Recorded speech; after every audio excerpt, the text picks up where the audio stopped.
Experiencing a quantum jump is arguably one of the most fascinating life experiences that any person can go through. One moment, you're living a certain kind of life. Next thing you know, it's like you're struck by lightning and you get this sudden boost of energy. And then all of a sudden, things in your life start to change very, very rapidly. But it doesn't always go exactly the way you think it will. And that is because if you want to be living a new reality and living new experiences that come with it, then a lot of the things and people and living conditions in your life will need to start dropping off in order for those new experiences to come in. I have been studying quantum jumping and consciousness for some time now. And while I've likely done several of these throughout my life unconsciously, over the past couple of years, I had a couple situations where it was very evident that I had experienced a really massive shift. And I have told the story of these in previous videos, so I will link those in the descriptions if you want to watch exactly how I went through those. But it's now been around just over 6 months since I experienced my last one.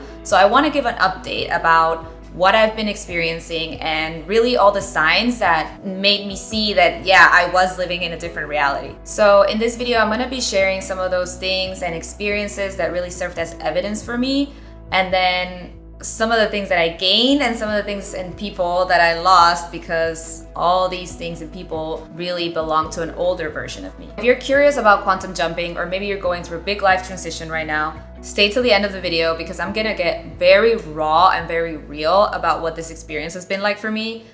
And the hope is that it just prepares you so that you know what you can expect if you go through something like this. Before we dive in, hello, my name is Talia, and on this channel, I share wisdom on how you can transcend into new levels of consciousness to help you grow your self-worth and thereby manifest what you want into reality. And I like to get very personal, and I share my own life experiences and what I've been going through because I study all of this stuff and I apply it into my life. And then I like to share it back. So if that sounds interesting to you, don't forget to subscribe and give this video a like. Okay, so my first conscious quantum jump was at Joe Dispenza's week-long advanced meditation retreat. I will link that video right here so you can see the full breakdown of how that went.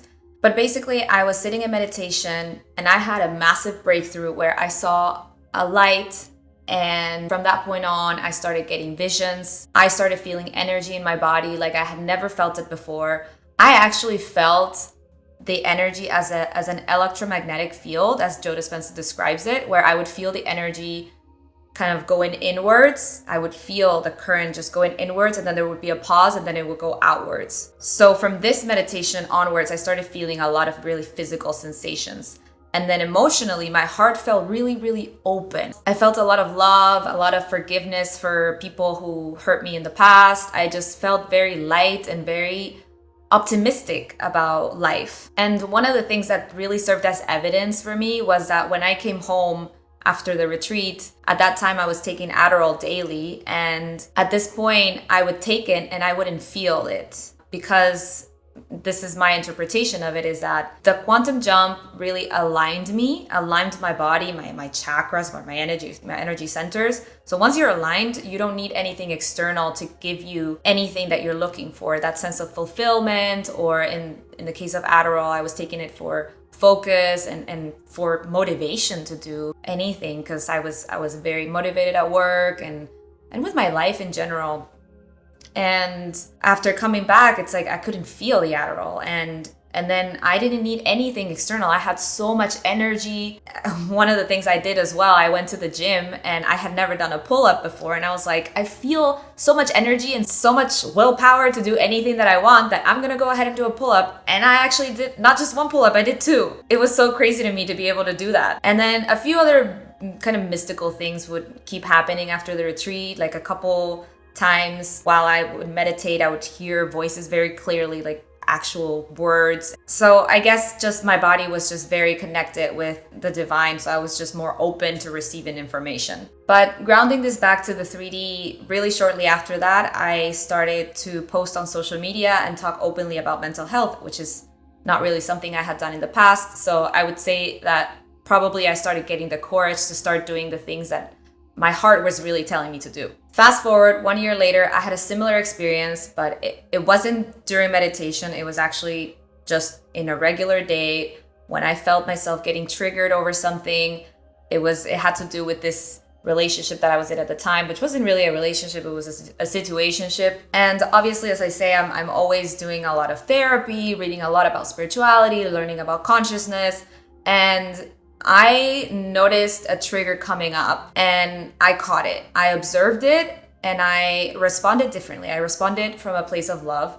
I also have a video that goes in depth about this. But again, this video is more about the after effects of everything. But the reason I pair these two events together is because they felt very similarly in how it felt in my body. Like it was like something was being released from me. I could feel a sense of expansion and almost like my brain was making these new connections and I was starting to perceive the events in my life differently. And right after the second one happened, I got even further confirmation about this, not just from my bodily sensations at the time, but similarly, the next day when I took Adderall, again, I couldn't feel it. So I was like, oh my God, it's happened again.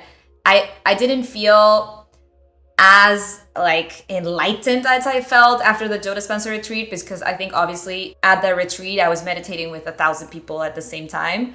So I think this one was like my own unblocking. That was like a mini unblocking that lasted, I think a few weeks, a few days, a couple weeks, I would say, where I was also super aligned and I didn't need the Adderall to concentrate. I wouldn't get headaches. Before, I would always get headaches when I would take them, almost always.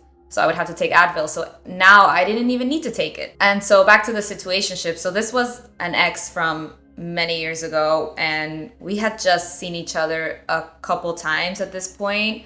We weren't both really avoiding like what this is, but I was starting to feel like, I want to start going on dates with him, like formal dates. But I was afraid to tell him, like I was afraid to open that conversation. And after I had this breakthrough, I all of a sudden felt like I needed to be more vulnerable.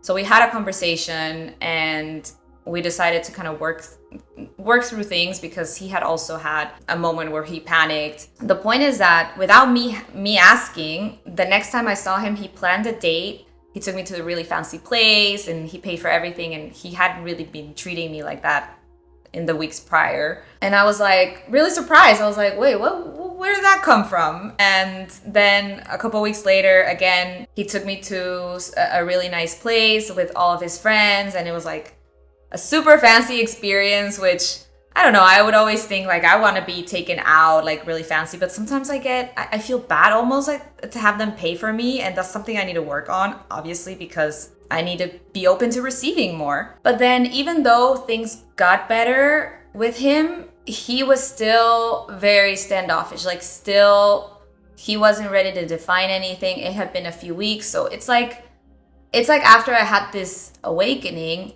a few weeks later, it's like I could see things more clearly. And then I realized I'm still settling here because I'm all in with him and he's still keeping me kind of there, like a date once every 2 weeks sometimes. So then it was like, okay, no, I deserve better.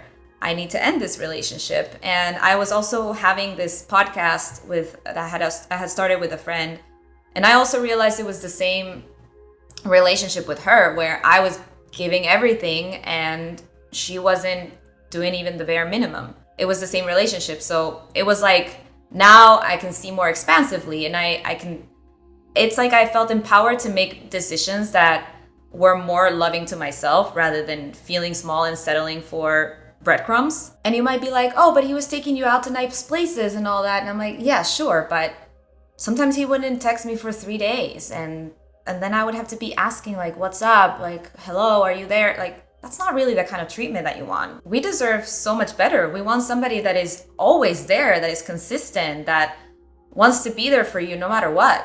So it's like at this point I had the knowing of, okay, I need to end this relationship. So it's like all of these decisions come a lot more naturally because you just have more power in you, more self-love to be able to make these decisions and to recognize what you really want. So it's like slowly you start to free yourself from external things that you're looking for to satisfy an internal void. And then also very interestingly, in my friend group, as I was making these decisions, literally within the same week or a week apart, my friends would also have realizations of, oh, you know what? I had this realization that I really need to get out of this toxic relationship, or I need to make this decision with whoever in their life is not giving them what they want or what they deserve.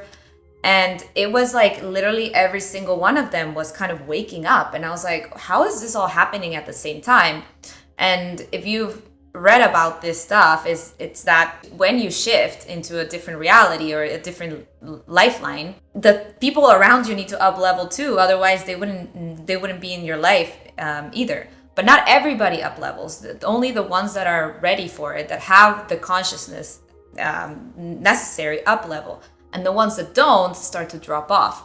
And that is why I had a knowing that I needed to end my situationship with this guy and my other situationship with the podcast, because it wasn't really a true partnership. I was settling. And by them dropping off, it doesn't mean that they're gone forever in your life, you never see them again. It just means that dynamic ends. So with my podcast partner, for example, I told her that, this wasn't working, we could no longer do this, but that wouldn't affect our friendship. So we're still friends to this day, but we just don't have that toxic dynamic where we would fight because I would get upset because she wasn't doing her work, etc. And with the guy, I mean, that one is even harder because there's feelings involved. Like, you can have the knowing, the true deep knowing that you need to end something, but that doesn't mean your feelings just go away. It's more so like you have the strength to do it now. This is a point that I want to really emphasize because I've had to be very, very strong in the last few months to sustain that. And yes, I've had a couple times where I've fallen back and I've seen him thinking that maybe there's something different we can try this time. But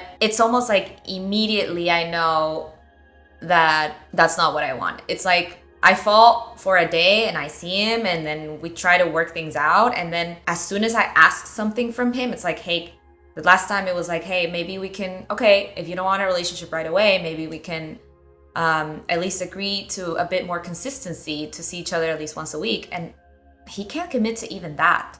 So as soon as I hear that, I'm like, no, that's not what I want. So yeah, it hurts. It still hurts a little bit, but it's more like, again, you have the strength to recognize it and not get involved into a several months of situationship again. Now it's like, okay, I knew that wasn't what I wanted. I got reconfirmation, moving forward. So I'm really sharing this because I want you to have compassion, because I think that a lot of what I see online about identity shifting and parallel reality shifting, it's like, it feels like it's, you shifted and then this is your new reality and that's it. Now everything's blissful. No, it's a process. It's a process. And unless you're like extremely firm, and even I tried to be extremely firm earlier in this year, and I was like, okay, done with this, done with that. Also, 3 weeks after I had my breakthrough, I got laid off from my job. So that was also something that happened that was like, yeah, I had been visualizing living a different kind of life and owning my own business eventually. And I also had some sort of toxic relationships with that job. I didn't have the best relationship with my boss, but it wasn't toxic in that we fought, but it wasn't very open and vulnerable. And I was just avoid confrontation, avoid speaking up for my needs. So I take that as that had to drop off as well, so that I can now align myself with a new job or something new that is more aligned to the frequency, the energy where I'm at right now. In the beginning of the year, I was really firm of like, I'm gonna do my own thing and I'm gonna not go back to corporate and I'm gonna just be this new version of me. But again, it's a process, and I think I gave myself a lot of guilt for thinking that I have to be extremely firm, where I'm evolving over time. I'm in a process of becoming a new me every day. I'm a new version of me. So it's not like, I was in 2024, it was one version and now it's a different version in 2025. It's like every day I'm evolving, and sometimes we will make mistakes and fall back to old patterns. And the key point here is that you don't feel guilt. It happens. Like, I just went through this with a friend and she was feeling guilt because she went back to an old pattern. But I think the way we have to look at it is like, in the grand scheme of things, you are improving.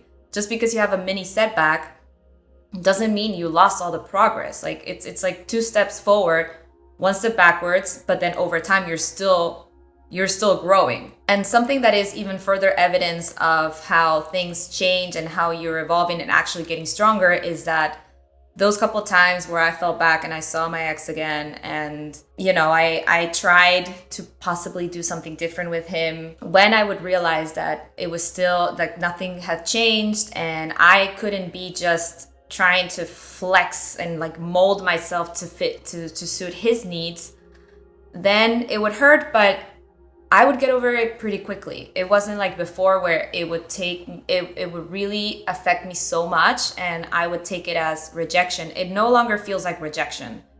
It just feels like, okay, all right, well, you knew this and it hurts. There is a little bit of grieving that comes with it, but it's not like before. It's really different.